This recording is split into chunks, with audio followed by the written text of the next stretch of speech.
Hey guys, അപ്പോൾ ഇന്നത്തെ video വന്നിട്ട് ഞാനും അച്ഛനും കൂടി ഒന്ന് അമ്പലത്തിൽ പോകാമെന്ന് കരുതി. വേറെ ആരുമില്ല, ഞാനും അച്ഛനും മാത്രം.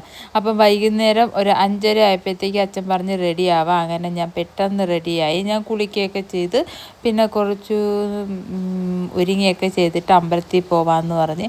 ഇത് കഴിഞ്ഞ വീഡിയോയിൽ ഞാൻ ഇട്ടിരുന്ന സെയിം അമ്പലമാണ്. അവിടെയും വന്ന് അവിടെ കയറി തൊഴുത് പിന്നെ അമ്മ അർച്ചന നടത്തണമെന്ന് പറഞ്ഞിട്ടുണ്ടായിരുന്നു. അപ്പോൾ അതൊക്കെ നടത്തി എൻ്റെ ഉണ്ണിക്കുട്ടൻ്റെയും പേരിൽ അതൊക്കെ നടത്തിയതിന് ശേഷം പിന്നെ ഞാനും അച്ഛനും കൂടി ഇനി അടുത്ത അമ്പലത്തിലോട്ട് പോവുക.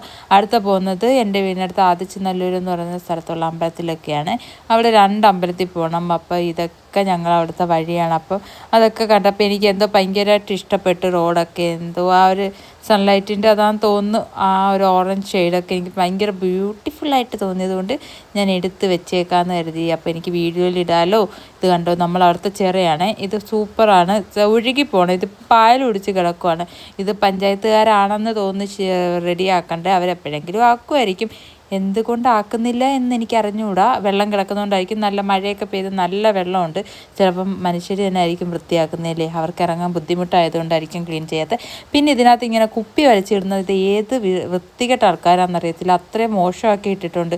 കുറേ പ്ലാസ്റ്റിക് ബോട്ടിലും അതും ഇതും ഒക്കെ ഉണ്ട്. അപ്പം ഞാൻ അവിടെ കാണിച്ച ആ ചീനിക്കമ്പിൻ്റെ ഇടയ്ക്ക് എലിക്കുഞ്ഞുണ്ട്, വലിയൊരു എലി. അതിനെ ഞാൻ കണ്ടുകൊണ്ടിരുന്നത്. അതവിടെ നിന്ന് പോയി. പിന്നെ ഞാൻ അടുത്ത അമ്പലത്തിൽ വന്നപ്പോൾ അമ്പലം കാണാൻ മറ്റേ ഗോൾഡൻ ടച്ചായിട്ട് കിടക്കുന്ന മൈ ഗോഡ്. അങ്ങനെ ഞാൻ അതൊക്കെ എടുത്ത് അങ്ങനെ അമ്പലത്തിൽ നിന്ന് ഇറങ്ങിയപ്പോൾ അവിടെ ഞാൻ കുറച്ച് പട്ടിക്കുട്ടികളെ കണ്ട്. ഞാൻ അച്ഛൻ്റെ അടുത്ത് ചോദിച്ചാൽ അച്ഛൻ ഞാൻ എടുത്തോട്ടെ എന്ന് ചോദിച്ചപ്പോൾ അച്ഛൻ പറഞ്ഞ് വേണ്ടാന്ന്.